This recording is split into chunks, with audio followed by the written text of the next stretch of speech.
Graça e paz, quero convidar nesse momento para juntos fazermos o nosso devocional sobre vida cristã.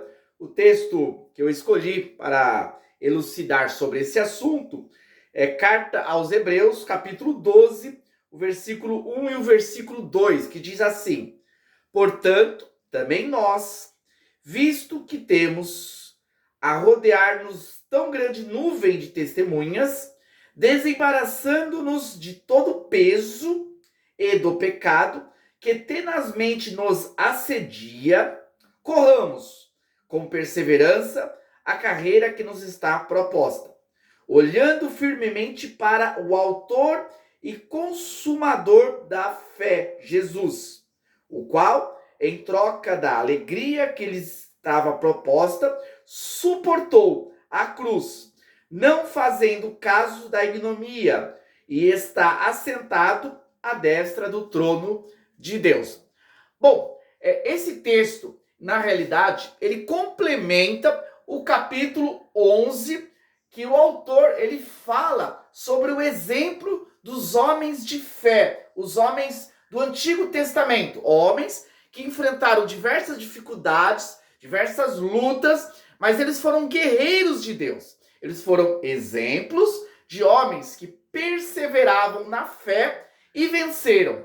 Aqui no capítulo 12, o autor já vai nos colocar relacionado a esse texto, dizendo que nós devemos, como cristão, olharmos para essas testemunhas. É interessante que ao falar sobre a caminhada cristã, a vida cristã, o autor aqui faz uma relação do atleta, do corredor. O corredor esse que lá na Grécia antiga era muito conhecido por causa das próprias Olimpíadas, dos jogos, né, que foram iniciados por lá. Então o corredor ele entrava no estádio e ali, ao correr, ele tinha ali o seu público assistindo. Então aqui é o mesmo exemplo, né, que o autor está fazendo relacionado à vida cristã, que nós estamos numa corrida, nós somos corredores, nós estamos no ginásio, nós estamos no estádio, e nós devemos olhar para ao lado e enxergarmos essas testemunhas, olharmos os testemunhos dos homens de Deus. A Bíblia é repleta de exemplos de pessoas que perseveravam, que permaneceram na presença de Deus e que conseguiram chegar ao resultado final. Então, essas testemunhas que nos ajudam na caminhada. Entretanto, o autor aqui fala sobre dois perigosos obstáculos. Aqui no texto ele fala sobre o peso e o pecado. É importante nós entendermos que há uma diferenciação aqui. Pecado nós já sabemos que é tudo aquilo que é contrário à vontade de Deus, que é estabelecido como algo contrário àquilo que Deus estabeleceu na sua lei. Pecado é errar o alvo, a armatia no grego.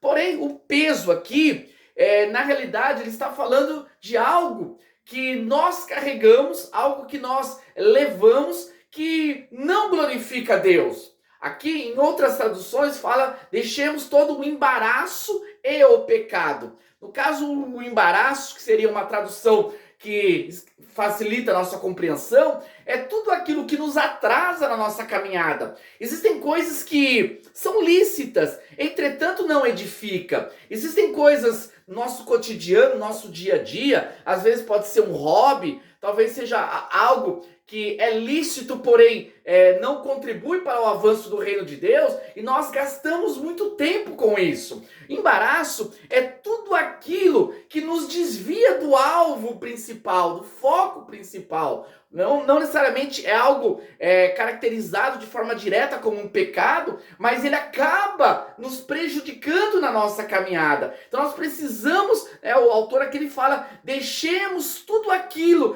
que nos atrasa, que nos desvia da caminhada, que nos tira do foco. E também o outro perigo que ele fala aqui, e que já fica mais claro sobre a nossa caminhada como cristão, é o pecado. O pecado realmente é a rebeldia contra Deus. O pecado, ele mina as nossas forças espirituais. E é importante nós destacarmos aqui que primeiro ele fala sobre o embaraço e depois o pecado. O embaraço não necessariamente é algo pecaminoso, mas ele leva ao pecado, porque quando nós desviamos do foco, desviamos daquilo que é o propósito de Deus, nós estamos suscetíveis ao pecado, nós estamos fragilizados, estamos muito vulneráveis ao pecado, e é o pecado que nos prejudica de uma forma tão maçante na nossa vida. O pecado nos faz esfriarmos na nosso fervor espiritual, nosso desejo da oração. O pecado nos impede de termos uma vida de maior intimidade com Cristo, com o Senhor. O pecado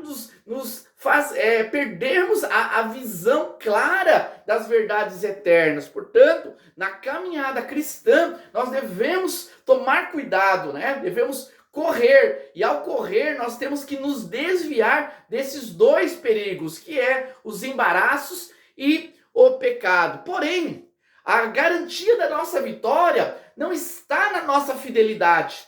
A garantia da nossa vitória não está no nosso esforço próprio. A garantia da nossa vitória está em Cristo. O próprio autor diz que nós devemos olhar para o autor e consumador da nossa fé, Jesus Cristo. Aquele que foi à cruz, aquele que venceu. E é através de Jesus, é por meio dele, e é por ele e para ele que nós vamos conseguir triunfar. Porque olhando para Jesus, sendo sustentado pela sua graça, fixando nossos olhos no Senhor, não perdendo Cristo de vista, nós consequentemente vamos nos fortalecer na nossa caminhada. Muitos irão nos decepcionar, muitas pessoas irão virar as costas para nós, porém Cristo jamais nos decepcionará. Ele venceu. Ele é a nossa esperança. Quando olhamos para Cristo, a nossa fé, a nossa alma é fortalecida. Portanto, na caminhada cristã, para que nós possamos atingir, vencer os obstáculos e chegar no final, triunfar, sermos vencedores, nós temos que estar com os nossos olhos fixos, né, em Cristo, o autor e consumador. Que Deus abençoe, que essa palavra possa encher o seu coração de fé, de esperança e da graça de Deus. Muito obrigado por me acompanhar aqui nessa reflexão.